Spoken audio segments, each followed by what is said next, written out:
Bonjour, Dongo, le conseiller, entrepreneur et promoteur agricole.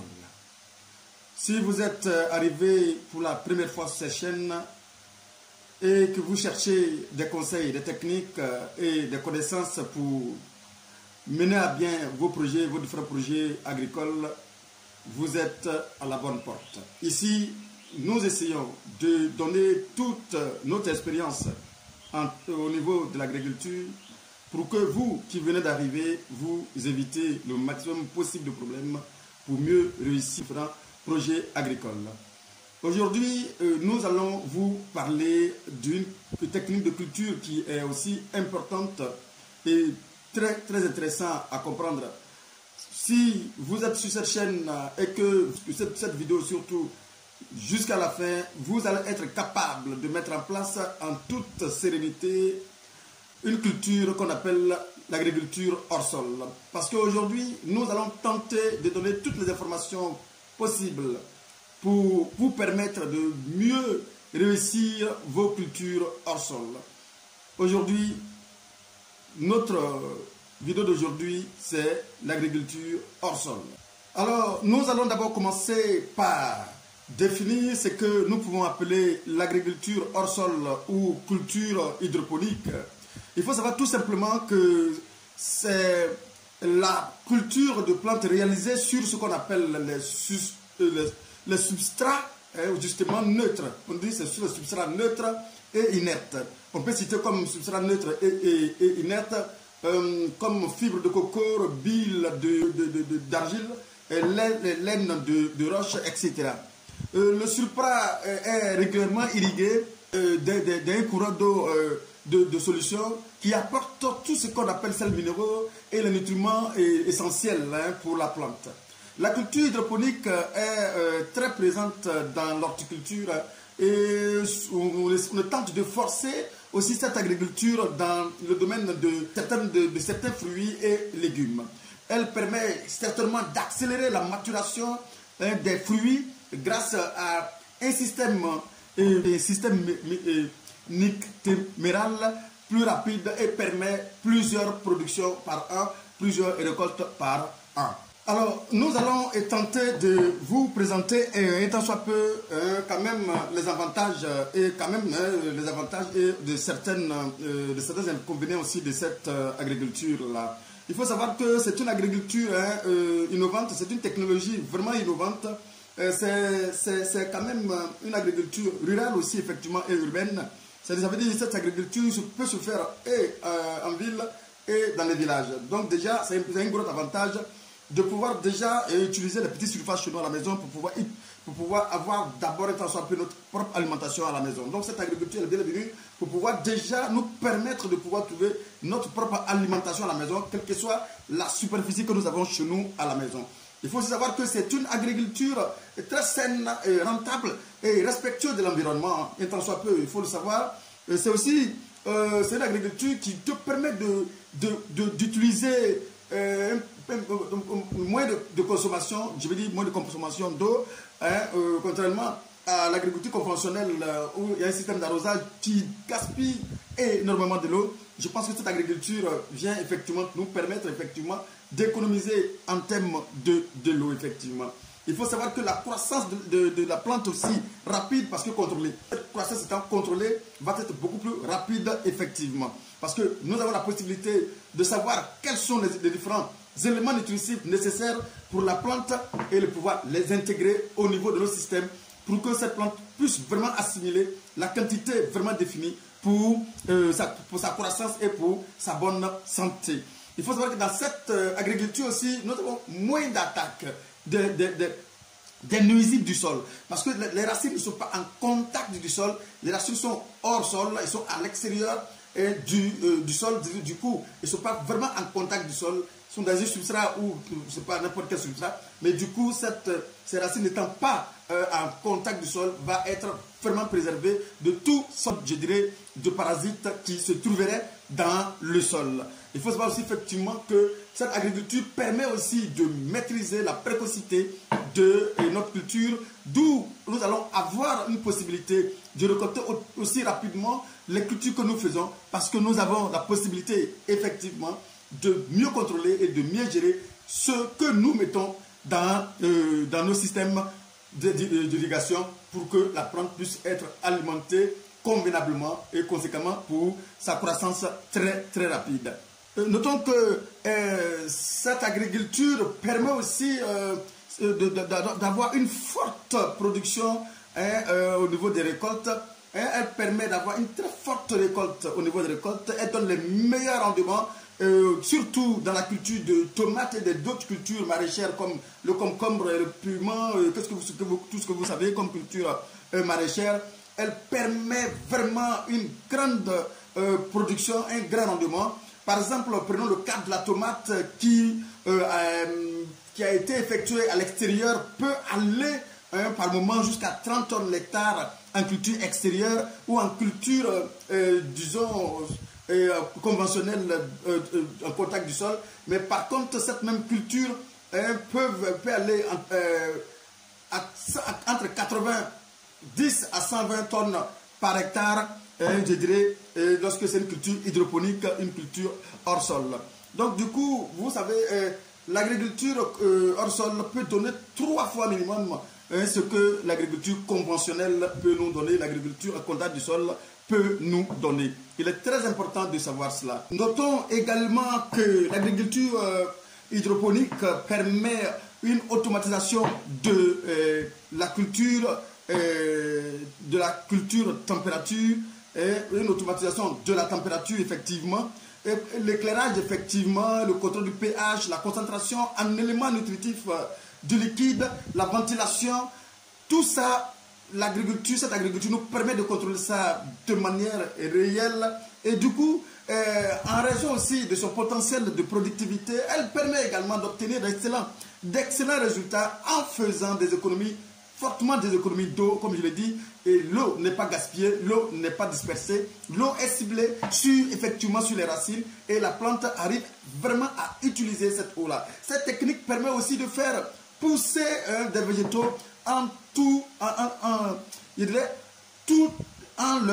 leur permettant d'exprimer leur potentiel génétique effectivement. Du coup, vous savez, cette agriculture n'a que pour le moment d'avantages. Je pense que les avantages de cette agriculture dominent effectivement sur les inconvénients forcément. Et je pense que c'est quelque chose que ce sont des informations que vous devrez avoir déjà pour pouvoir vous préparer à tous ces éventuels investissements que vous pouvez effectuer effectivement.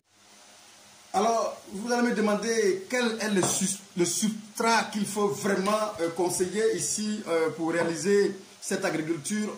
En réalité, le substrat le plus conseillé parce que économiquement bien établi est les fibres de coco. Tout le monde, on peut voir les fibres de coco partout et on peut les transformer nous-mêmes manuellement, comme on peut avoir une machine pour les transformer. Et ce sont ces substrats qui sont plus faciles, plus accessibles, qui sont vraiment à la portée de tous. Surtout chez nous en Côte d'Ivoire, on peut trouver ces substrats un peu partout, surtout dans la zone de Bassam jusqu'à, je dirais, à Boisseau. On a quand même des plantations de cocotiers un peu partout. Voilà, il faut savoir effectivement que pour les pépinières, par exemple, nous savons tous que le matériel végétal compte beaucoup pour réussir nos différents projets agricoles. Et nous savons que il faut comprendre effectivement que ces substrats effectivement nous permettent d'avoir un matériel végétal très vraiment de qualité. Et c'est pourquoi pour nos pépinières je dirais même pépinières de palmiers à huile, de bananières, de bananes et de café, cacao pour ne citer que ceux-là, on peut utiliser ce substrat pour pouvoir effectivement mettre nos pépinières en place et donner vraiment des meilleures qualités matérielles végétales. C'est-à-dire c'est très important de le savoir. Et il faut comprendre que pour pouvoir vraiment contrôler le côté sanitaire de cette agriculture, on fait recours à des produits phytosanitaires vraiment homologués dans chaque pays où vous êtes.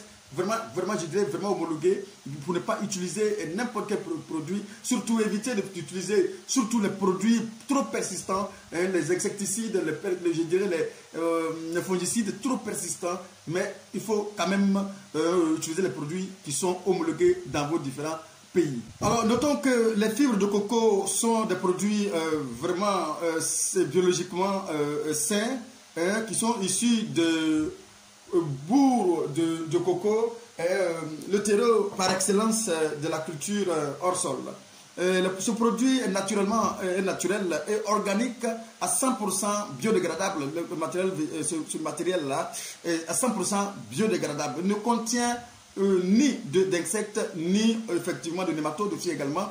Et ne contient pas également de champignons et d'autres parasites. C'est pourquoi ces fibres de coco sont un matériel tellement important, vraiment à ne pas négliger. Je pense qu'il est important de privilégier votre culture sur ces fibres de coco pour ne pas vous pencher ailleurs. Je dirais plutôt de lutter pour pouvoir trouver ces fibres de coco, vraiment pour pouvoir mener à bien vos projets. Je pense que ces fibres de coco vont être les bienvenues. Il faut souligner que lors de la transformation en fibres de coco, lorsqu'on prend les cocos et on veut les transformer, les noix de coco, on veut les transformer en fibres de coco, lors de la transformation, il y a aussi ce qu'on appelle les tourbes de coco. Ces tourbes de coco constituent un engrais organique très efficace ici également pour nos différentes cultures. Elle a une forte capacité de rétention d'eau, effectivement, et aussi une excellente porosité et d'oxygénation également. Elle permet le développement rapide des racines et des plants, effectivement, et permet aussi une gestion rationnelle et économique de l'eau également. Donc, du coup, vous savez, ces tourbes de coco qu'on prend en général pour faire les pépinières, c'est pourquoi en général on les conseille dans les pépinières déjà, et ça permet. Il y a des qualités, des qualités tellement excellentes, des qualités pour le développement de nos cultures. Aussi, elle a une belle absorption maximale de l'engrais. Lorsqu'on utilise ces fibres de tourbe de coco, la plante arrive à assimiler normalement l'engrais parce qu'elle-même, cette tourbe de coco a une forte capacité de rétention, effectivement, d'où on perd moins les engrais liquides que nous apportons à notre plante. Effectivement aussi, elle a une bonne rétention maximale de valeur nutritionnelle. Du coup, étant donné qu'elle a toutes ces qualités, notre plante ne peut être à l'aise pour pouvoir donner le maximum, le potentiel d'elle-même. Et c'est pourquoi en général, les cultures qu'on fait, qu'on réalise, disons, en hors-sol, produisent 3 fois plus que les cultures conventionnelles. Et c'est pourquoi vous qui voulez vraiment vous lancer dans cette agriculture, mais prenez votre temps tout simplement de vraiment mettre en place progressivement ce projet. Ne partez pas vraiment en courant. On a un objectif à atteindre, l'objectif est toujours, on va y arriver, mais seulement il faut aller au pas des caméléons. Il faut aller doucement. Doucement, dès l'instant qu'on arrive, on va doucement, on arrive tout simplement à atteindre l'objectif. Il y a des choses, il y a des étapes que nous brûlons parfois qui nous rattrapent. Et c'est ce qui fait qu'aujourd'hui, beaucoup viennent et ne peuvent pas rester. Ils viennent et très rapidement, ils veulent se retourner parce qu'ils pensent que ce n'est pas vraiment rentable, parce qu'il y a tellement de détails qu'ils n'ont pas pu prendre en compte. Et du coup, du début jusqu'à la fin, il y a quand même des découvertes, il y a quand même des choses agréables à découvrir et des choses désagréables à découvrir. Et c'est pourquoi il fallait vraiment à pas de caméléon pour découvrir progressivement toutes ces choses agréables et toutes ces choses aussi désagréables pour être vraiment à un niveau tellement élevé d'information pour mieux vous lancer progressivement et normalement dans cette agriculture qui est vraiment plus que rentable. C'est pourquoi je le conseille vraiment pour ceux qui veulent vraiment se lancer. Je pense que c'est une opportunité pour vous d'essayer de prendre cette voie aussi également. Je vous dis 3 fois plus rentable que les cultures conventionnelles. Je pense que c'est quelque chose à ne pas négliger, surtout lorsqu'on décide de mettre ça en place. J'ai bien dit, il faut vraiment prendre tous les détails prêts, tous les détails prêts, vraiment au sérieux pour éviter de taper le mur, de poigner le mur à chaque fois, comme nous le constatons actuellement, pour ceux qui veulent vraiment investir dans ce milieu. Alors, si les tourbes de coco sont vraiment conseillées pour les pépinières, il faut savoir que aussi effectivement les fibres de coco sont vraiment aussi conseillées pour les cultures en réalité. Et il faut dire qu'ils ont les mêmes avantages, même capacité de rétention d'eau, bien oxygénée, bien la porosité parfaite, une bonne capacité de rétention d'eau, absorption maximale des engrais que nous apportions, absorption maximale des valeurs nutritionnelles, entretien minimum, je dirais je dis, avec ça, on n'a pas de grand entretien à effectuer parce que tout est préalablement défini, mis en place pour éviter les travaux à venir et surtout pour éviter que les parasites puissent avoir accès à nos plantes.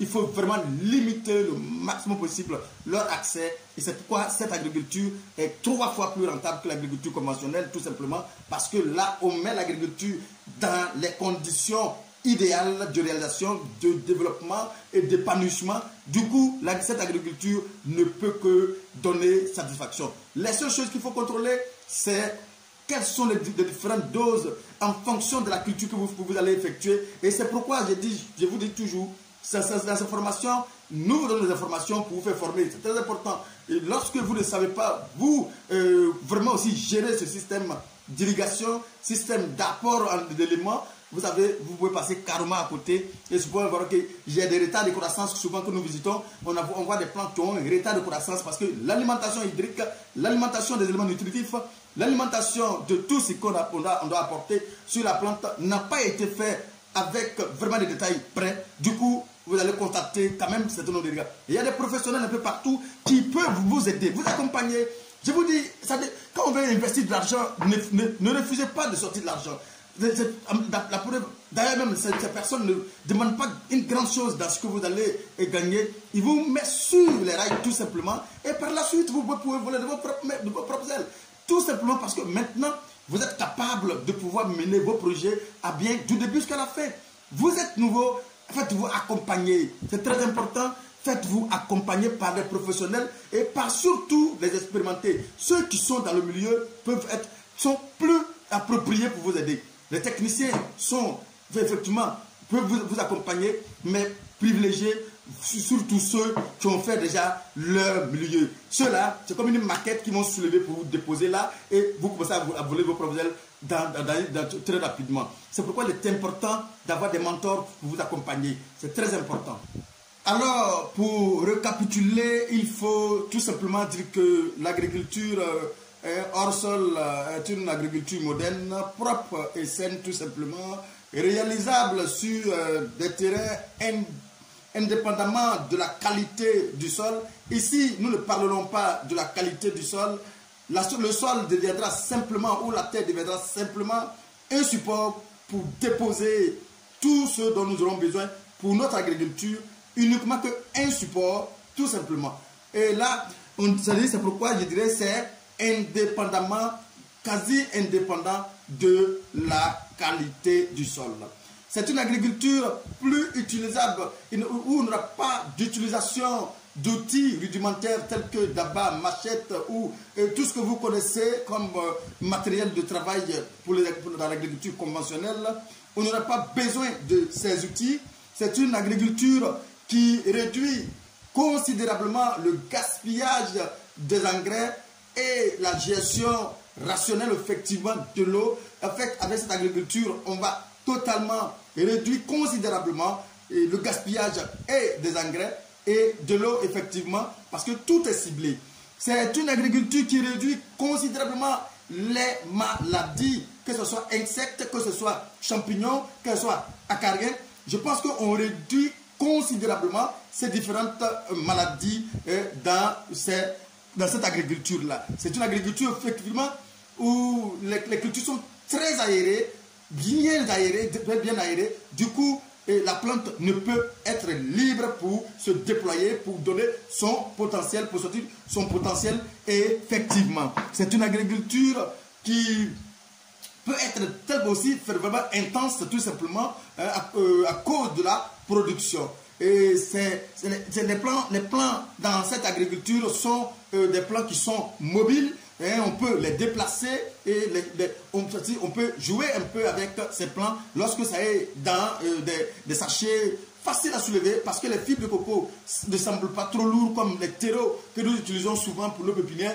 Les fibres de coco sont très légers, faciles à soulever, à déplacer effectivement dans cette agriculture. Il faut comprendre effectivement que dans cette agriculture, les rendements sont tellement élevé parce que tout simplement, comme je le dis, on a la possibilité de donner ce qu'il faut, quand il le faut, comme il le faut à cette plante-là. rien ne se gaspille, rien ne se disparaît, rien ne se disperse.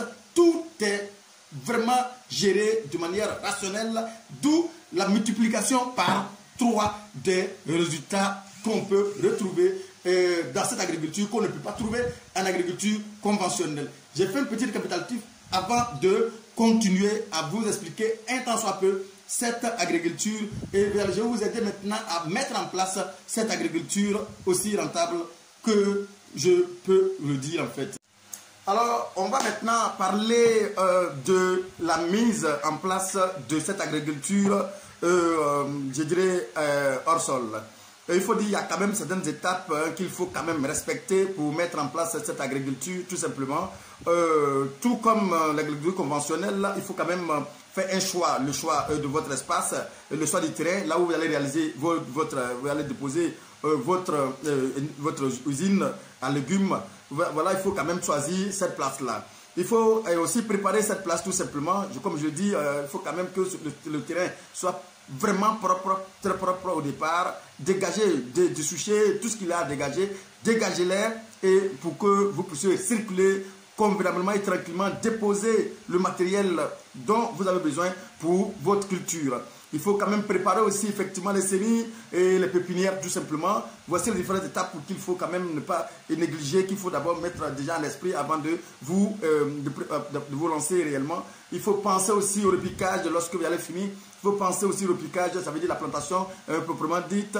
Il faut penser à cela et surtout penser maintenant à la conduite des cultures. Ce que je veux dire, je veux parler de conduite des cultures, c'est qu'on peut dire entretien des cultures. Ici, l'entretien ne sera pas forcément de désherbage, non. L'entretien ici, ce sera autre que peut-être en essayant de faire de diminuer les feuilles, le feuillage tout simplement. Est-ce que ce qui va être vraiment au centre de notre entretien ici? Ce ne sera pas le désherbage à l'emploi infini, quand même. Et puis les apports de temps en temps des produits qu'il faut, je dirais, homologuer bien sûr.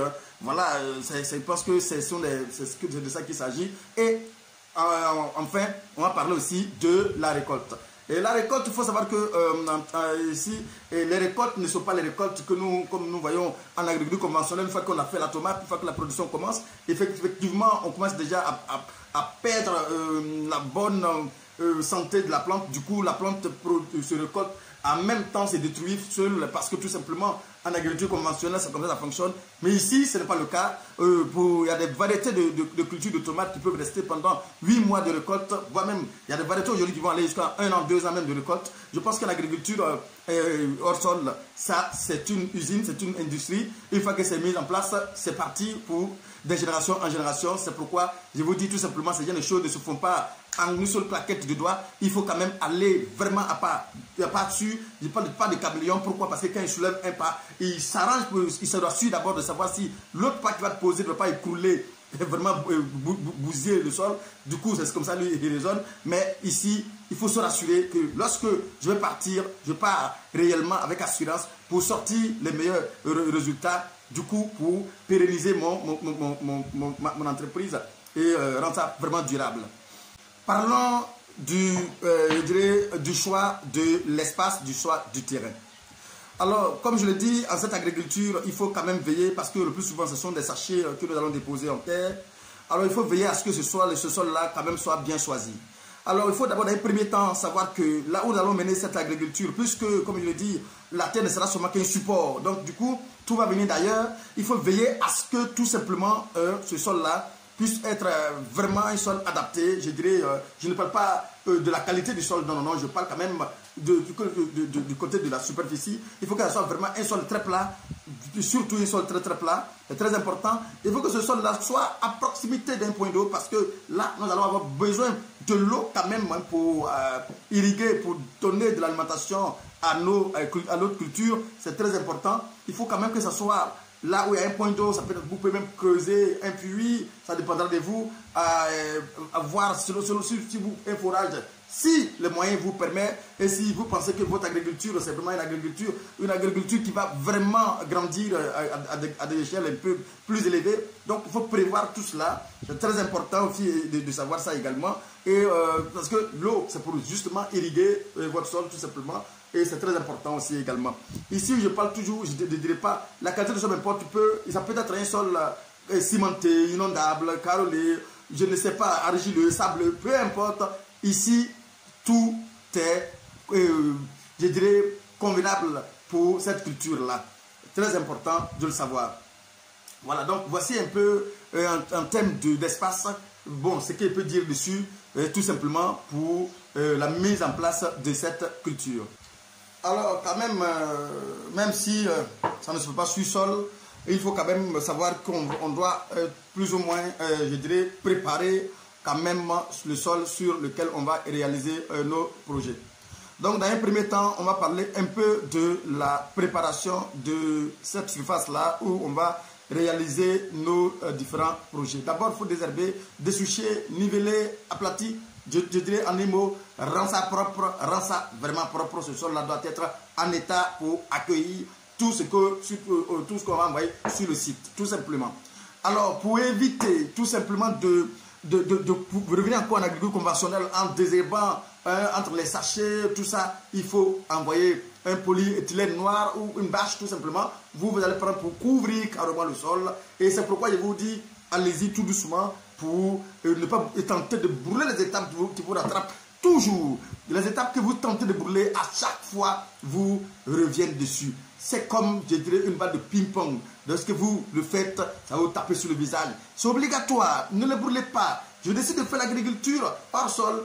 Je demande qu'est-ce qu'il faut pour pouvoir mettre ma agriculture en place, que ce soit de manière artisanale, un tant soit peu pour commencer, mais néanmoins, mais pas parce que c'est artisanal qu'il faut quand même brûler tout et puis espérer avoir. Non, artisanal, mais quand même, tout le processus est mis en place. Et du coup, c'est vrai, le matériel d'abord est plus ou moins rudimentaire en attendant. Bon, d'accord, mais néanmoins, le processus est respecté. Et une fois que c'est respecté, on peut sortir les résultats. C'est très important. Donc, il faut quand même veiller à ce que cela soit ici. Prendre une bâche, fermer le sol. C'est quelle superficie je vais fermer cette année pour travailler? Je ferme cette superficie et je travaille cette année avec ça. Au moins, je vais travailler avec précision. Je vous ai dit, on peut multiplier le rendement par 9 et par 3 s'il s'agit de culture hors sol. Du coup, si je dois avoir, je me suis dit, si moi je dois avoir 120 tonnes, je m'arrange pour dire, qu'est-ce que je peux dans les 120 tonnes là? J'ai combien dans ma main pour pouvoir, combien je peux prendre dans les 120 tonnes? Avec ce qu'elle ma main là, ça peut prendre combien de tonnes? Je réalise ce que ça peut prendre là. Je réalise ça d'abord. Ensuite, cet argent que j'ai reconduit l'activité progressivement. L'activité progressivement, vers la fin, je vais atteindre les 120 tonnes et dépasser les 120 tonnes, aller au-delà des 120 tonnes. Mais j'ai commencé par les moyens de bord que j'ai et je suis parti tout doucement à part des caméléons. Et là, je ne vais pas brûler les étapes que je vais brûler aussi qui ne vont pas me taper sur le visage par la suite. C'est très important chez l'agriculteur de respecter cela. Ça, je le dis toujours, c'est très important de respecter ces détails près parce que ces détails-là, c'est ça qui fait que vous nous appelez à tout moment pour les mêmes choses, partout les mêmes choses.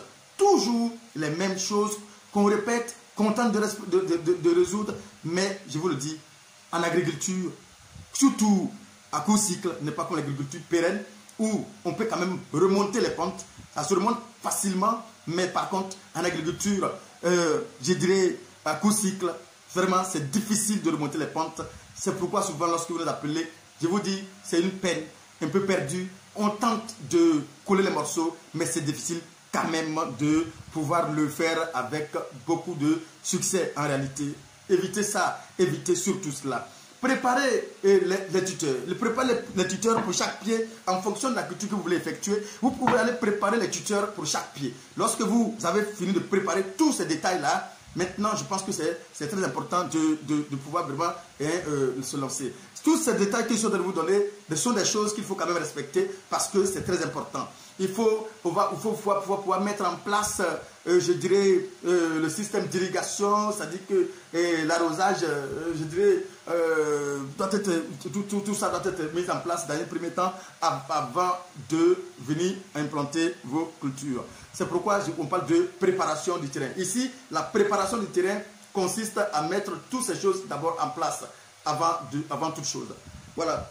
Alors, si possible, il faut clôturer le terrain. Vos surfaces, tout ce possible, il faut clôturer. C'est très important. Ça va éviter que des personnes mal intentionnées, des animaux, puissent vraiment entrer et faire n'importe quoi dans votre champ, ce qui va favoriser les pertes aussi également. Si possible, faites les clôtures.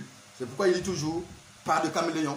Pas de caméléon. Vous allez arriver. Allez-y doucement, mais on va y arriver. C'est un peu ça.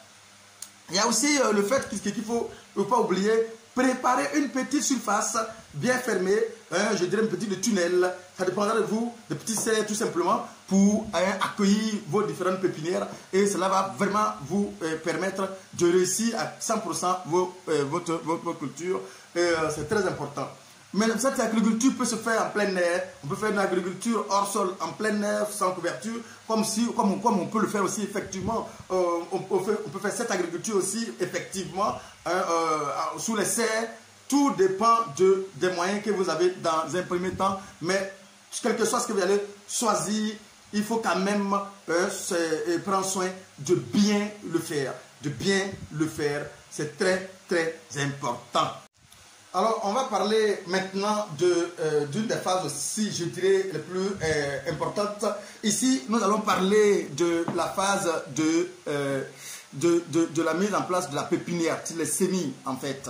C'est très important parce que, je le dis toujours, le succès de la culture va passer effectivement par ce que j'appelle un bon matériel végétal. Parce que là, si la qualité de la pépinière n'est pas, vous n'aurez pas la qualité aussi de la plantation. C'est très important de mettre un accent sur cette partie parce que c'est une partie qu'il ne faut pas vraiment négliger parce que c'est ce qui va nous permettre d'avoir le résultat attendu. C'est la production qui a commencé comme ça. Dès l'instant que vous commencez à mettre en place la pépinière, il faut savoir que j'ai commencé déjà à envisager qu'est-ce que je veux obtenir dans 3 mois, dans 2 mois, dans 1 an, dans 2 ans.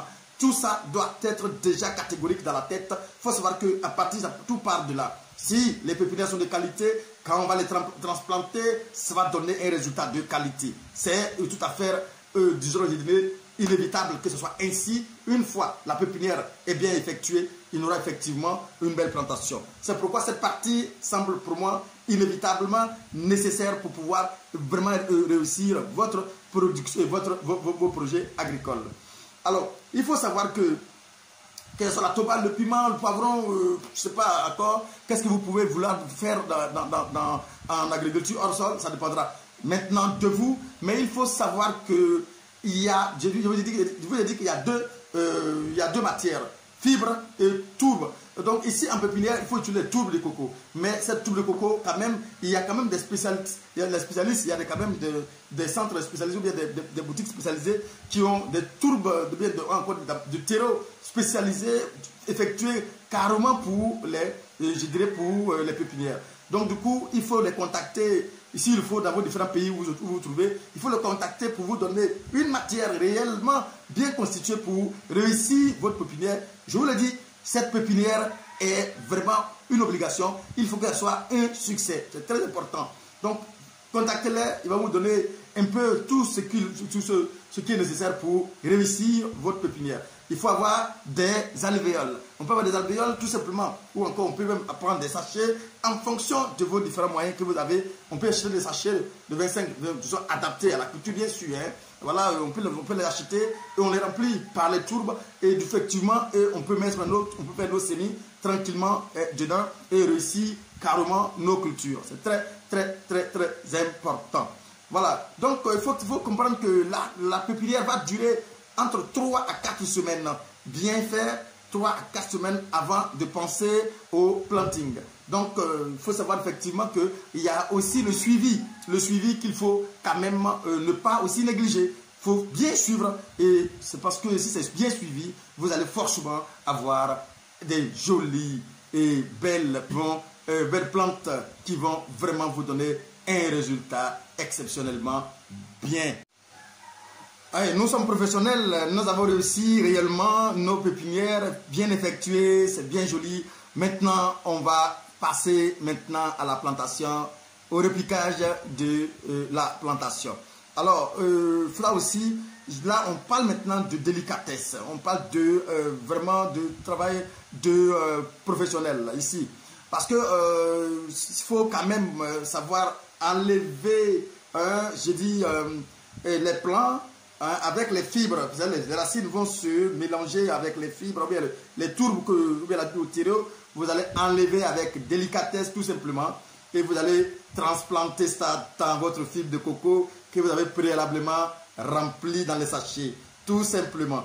Vous enlevez soit des alvéoles, soit des sachets, soit, je le dirais, bon, je quoi encore, mais vous enlevez soit des bacs, vous enlevez et vous soulevez tout simplement, vous déposez dans les fibres de coco préalablement remplies dans les sachets.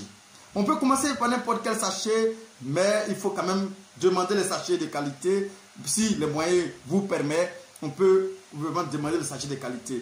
Juste pour parler de rendement, il y a quand même certains détails qui peuvent entrer en ligne de compte. Donc du coup, ne les négligez pas. Si vous avez la possibilité de le faire, faites-le pour ne pas, disons, perdre quel temps soit peu votre production. C'est très important.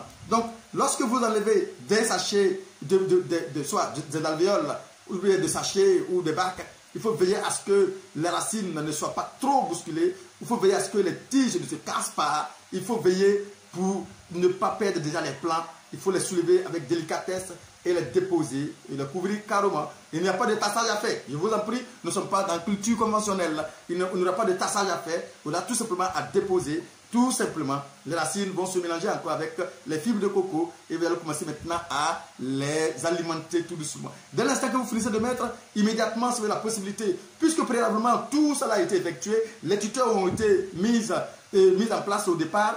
Tout simplement, chaque pied aura son tuteur et alors, à partir de là, vous pouvez déjà, si vous pouvez, déjà commencer à faire le tutorage et puis laisser la plante maintenant évoluer tranquillement d'elle-même. Voici un peu la transplantation ou la mise en place ou le repiquage de la plantation proprement dit. Tout simplement, c'est la même manière qui a été expliquée. C'est comme ça sera effectué calmement, sereinement et sûrement. Planter nos plants, on est fiers, on va les voir évoluer, mais une partie importante va encore s'imposer à nous. C'est-à-dire la conduite de notre culture. C'est-à-dire tout simplement l'entretien de notre culture en un mot. C'est tout. Donc cette partie va être tellement, je dirais, importante qu'il faut vraiment prendre ça au sérieux. Parce que là, la plante va avoir besoin de nous de manière régulière. Il faut que la plante puisse savoir qu'elle est vraiment aimée. Elle est vraiment courtisée. Elle est vraiment chérie. C'est là, ça c'est très important. Il faut éviter, il faut vraiment veiller à cela. Les plantes aiment la présence humaine. Du coup, lorsque vous êtes dans la plantation, vous sentez que la plantation est en train de sourire avec vous. Effectivement, lorsque la plantation est stressée aussi, vous sentez effectivement en votre corps que la plantation est en train vraiment de pleurer avec vous. Et c'est pourquoi lorsque vous sentez vos plants vraiment mal portants, effectivement, vous le sentez vraiment dans votre corps. Parce qu'il y a une communication qui ne dit pas son nom. En fait, je ne sais pas si chez vous ça se manifeste ainsi. Moi, c'est le cas chez moi. C'est pourquoi je n'aime pas voir ma plante souffrir. Je n'aime pas voir autour de moi une plante qui est en train de stresser. Là, c'est très important. Et c'est pourquoi il faut mettre au quotidien un système d'irrigation en place. Ici, tenez-vous bien, on ne parle pas de culture conventionnelle où la plante est en contact du sol, où le sol a déjà un réservoir. Non, il n'y a pas d'éléments nutritifs dans le substrat. On a bien dit que c'est inerte. C'est quelque chose qui ne contient pas d'éléments. Là, il faut que je le souligne. Donc, tout va venir d'ailleurs. Donc, si tout doit venir d'ailleurs, c'est nous qui allons la porter. C'est très important de le savoir. Donc, si on sait que nous qui allons la porter, il faut veiller à la porter quand il faut la porter, comme il faut la porter. Et c'est très important. Ne le minimisez pas, ne le banalisez pas. Le plus souvent, on n'apporte pas les choses comme tout comme nous, on parle de la nourriture chez les humains, c'est la même manière dans l'instant qu'on doit nourrir les plantes et les animaux, c'est la même manière on doit les nourrir effectivement. Ici, on ne met pas un système d'irrigation par aspersion dans cette culture-là. Ça, évitez-les. Non, évitez-les, surtout lorsqu'il s'agit de tomates. Bon, pour le cas des pépinières je dirais par exemple je peux citer comme cacao peut-être, même palmier peut-être, même éveillard peut-être, mais en termes de légumes, évitez de faire les aspersions. Goutte à goutte, manuel. Si vous ne pouvez pas avoir les moyens pour faire une goutte à goutte à grande échelle, commencez avec les moyens que vous avez. Si vous savez que vous devez faire grand, il va arroser manuellement, commencez avec ce que vous pouvez arroser à la main. Commencez avec ce que vous pouvez faire. C'est très important. Ne commencez pas avec ce que vous voulez avoir, mais commencez avec ce que vous pouvez avoir. Très important. Il y a ce que vous devez avoir, vous voulez avoir et ce que vous devez avoir maintenant là. Prenez ça d'abord et puis pensez maintenant de l'autre côté s'il le faut. Ça, je le souligne encore une fois et je ne me lasserai pas de le dire parce que c'est de ça qu'il s'agit chaque jour que Dieu fait. C'est ce que je vis. Chaque jour quand mon téléphone sonne, c'est les mêmes choses. Je vous en prie, allez-y, commencez par là où vous devez commencer, quel que soit ce que vous devez faire, c'est quelque chose que vous voulez faire. C'est très important, les gars. C'est très important. Un système d'irrigation, parce que c'est dans le système d'irrigation que vous allez apporter tout. Donc, mettez un système d'irrigation en place, s'il le faut. Mettez un bon système d'irrigation qui va être automatisé, qui va arroser tranquillement, mais l'automatisation vient après. Ce que vous pouvez faire manuellement, faites-le. Ce que vous pouvez faire avec un système d'irrigation goutte à goutte, terre à terre, faites-le. Mais progressivement, on peut vraiment améliorer les choses et les rendre beaucoup plus sophistiquées. Maintenant, il faut aussi savoir que je reviens dessus. Il faut savoir que là, on a mis la plante dans une matière qui ne contient pas d'éléments réellement nutritifs pour la plante. Ça, il faut savoir cela. Donc, du coup, si cette matière ne contient pas d'éléments, ça veut dire que ce dont la plante aura besoin pour son alimentation va venir de toi. Donc, en ce moment-là, il faut savoir quels sont les engrais, les compositions d'engrais en fonction de la plante que vous avez choisi d'effectuer. Quelles sont les compositions d'engrais qui sont vraiment appropriées pour pouvoir vraiment booster, lancer et donner une grande production. C'est très important de le savoir. C'est pourquoi lorsque vous ne savez pas, demandez à ceux qui peuvent vous aider, demandez à ceux qui sont déjà à l'intérieur, qui sont déjà dans le milieu, demandez-leur qu'est-ce que je peux avoir, quelle est la composition que je dois faire à telle phase et quelle est la composition telle phase et ainsi de suite. Je sais que c'est comme ça que vous allez réussir. Je pense que dans le milieu agricole, nous sommes tellement solidaires, on ne cache pas les informations. Dès l'instant que vous appelez qui que ce soit, qui peut vous aider, dès l'instant que vous êtes lancé, il va vous aider. Mais néanmoins, prenez soin de trouver un mentor. Prenez soin de trouver quelqu'un pour vous coacher parce que là, il s'agit de l'argent. Là, il s'agit de beaucoup d'argent que vous voulez chercher, mais ne pensez pas que vous pouvez écouter les vidéos pour ça et là pour pouvoir vous lancer et puis réussir. Ces vidéos vous forment, c'est très important, mais l'expérience est différente de ce que nous sommes en train de vous dire. Nous parlons de ce que nous avons vécu, nous parlons de nos échecs, on parle aussi de nos succès, mais effectivement, il faut savoir que vous pouvez éviter nos erreurs parce que nous sommes là aujourd'hui pour vous parler. Donc du coup, si vous vous laissez accompagner, il y a beaucoup de choses que vous pouvez rattraper rapidement. Et le temps que vous allez mettre pour pouvoir y arriver, ce temps-là, nous, on a gaspillé déjà. Mais vous pouvez éviter de perdre ce temps-là inutilement. C'est très important. Et c'est pourquoi souvent, quand j'entends beaucoup de gens m'appellent pour des choses comme ça, ils disent, voici des choses encore une fois qu'on devrait éviter. Malheureusement, c'est déjà arrivé. Maintenant, il faut savoir aussi effectivement qu'il y a une alternance des cultures, des produits qu'il va falloir que tu auras besoin, dont tu auras besoin pour pouvoir réellement mener à bien ton projet. L'alternance. L'alternance, pourquoi? Parce que lorsque tu utilises un même produit chimique, je dirais par exemple un insecticide, le même insecticide, la même matière active, effectivement, les parasites développent un système de résistance. C'est une sorte de capsule qui prend pour se couvrir. Et du coup, dès l'instant que tu arroses, mais lui, il s'en fout, hein, il s'est déjà protégé. Et du coup, dès l'instant que la dose passe, hop, il commence à ravager ta culture. Et c'est pourquoi tu vas beau traiter. J'entends des gens, j'ai traité avec ça, encore et encore, ça n'a donné aucun effet. Oui, bien sûr, ça ne donnera aucun effet. C'est normal. Parce que tout simplement, tu as donné la possibilité à ces parasites-là de développer ce système-là, ce système de résistance.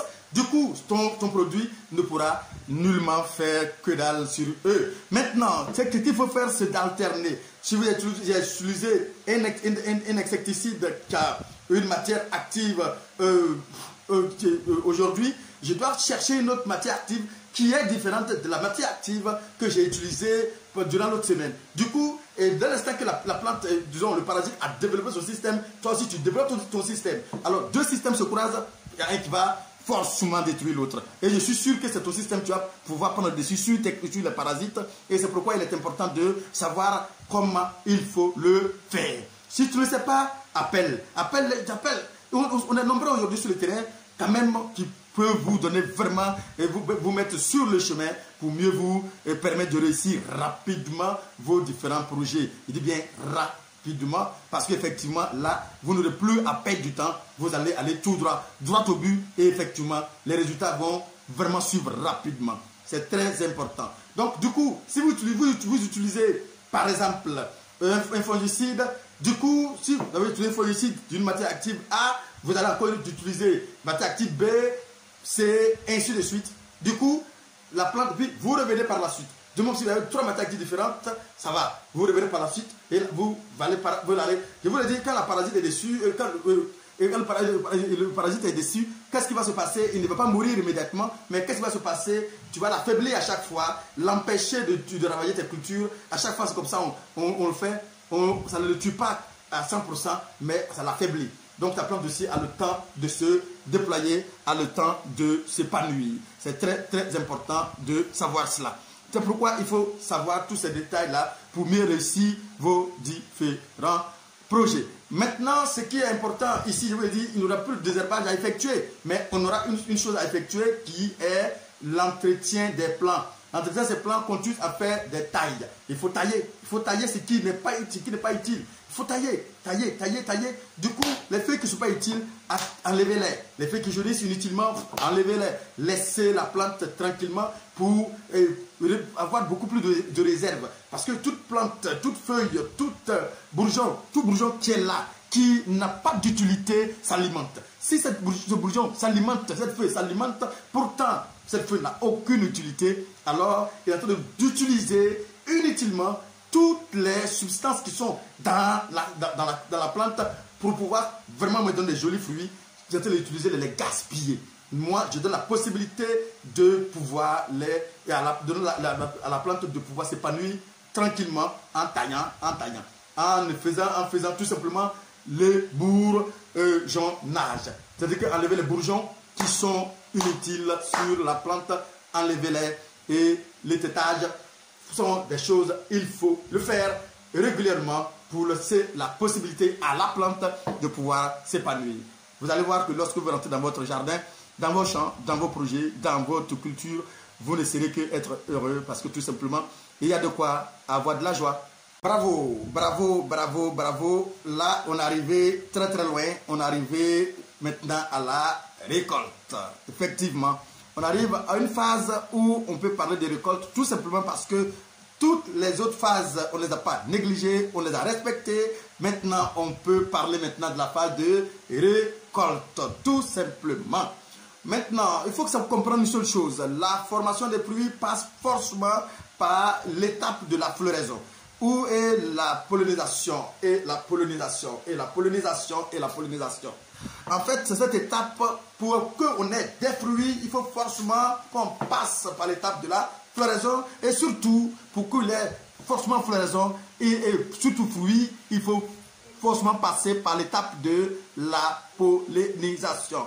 Et il faut comprendre une seule chose, hein. Le cycle de maraîcher, en réalité, c'est en général 3 mois pour les tomates et certaines cultures comme le chou. Oui, il y a beaucoup d'autres cultures qui peuvent faire 3 mois effectivement, mais je vais parler de tomates et de choux comme ça. Donc du coup, 3 mois plus tard, on va passer maintenant à ce qu'on appelle les récoltes. Maintenant, pour qu'il puisse avoir vraiment des récoltes, il y a certains insectes qu'il faut quand même avoir dans ton secteur, c'est-à-dire les abeilles. Les abeilles sont des plus gros pollinisateurs. Oui, des très gros pollinisateurs. Il y a d'autres insectes, bien sûr, hein, mais les abeilles sont les plus gros pollinisateurs qui vont favoriser rapidement, qui vont favoriser ce qu'on appelle la pollinisation, favorisant la fécondation et l'apparition rapide des fruits, des tomates, tout simplement aubergines, piments, je dirais, poivrons et autres. Alors, du coup, une fois les fruits apparus, vous allez laisser tranquillement la plante librement, tout en continuant le traitement, le suivi, et l'irrigation et la fertilisation. Tout en continuant, vous allez laisser librement et tranquillement la plante passer maintenant à la maturité. Là, lorsqu'on voit la maturité se positionner, hop, là déjà, on a des projets qui s'installent dans notre esprit déjà. Pour certains, on pense déjà à la troisième femme qui doit être à la maison, mais pour d'autres, on pense effectivement à disons, à agrandir nos projets, agrandir notre entreprise. Je ne sais pas, vous vous installez dans quel camp, si c'est pour aller prendre la deuxième femme, la troisième femme qui arrive, ou c'est pour agrandir vos projets. Mais tout compte fait, à cette phase déjà, nous sommes heureux, nous sommes contents, et du coup, nous pouvons penser maintenant à autre chose. Et en ce moment, c'est la joie qui va se manifester. Mais tout en savoir une seule chose, qu'avant d'atteindre ce niveau, il y a quand même de la rigueur. Il y a quand même des nuits blanches. Il y a quand même un temps où on n'a pas le temps de manger. Parce que tout simplement, la chose qu'on a dans l'esprit, c'est la vie de nos plans. La vie de nos plans et la vie de nos plans. Et lorsque nous privilégions la vie de nos plans, effectivement, le succès va accompagner. Le succès va accompagner et ça, personne ne nous dira le contraire. Seule l'assiduité, l'abnégation, la rigueur que nous mettons dans ce que nous voulons effectuer peut nous permettre d'arriver à ce stade. Je parle de quel stade? Le stade de la récolte. Oui, c'est très important. Ici, nous essayons comme nous pouvons de vous accompagner. Et je suis même en train de mettre en place une école de formation pratique. Oui, pratique pour vous aider. Et cette école, c'est pour vous. C'est juste pas une école où on va sortir des diplômes d'ingénieurs, mais des diplômes d'ingénieurs pratiques.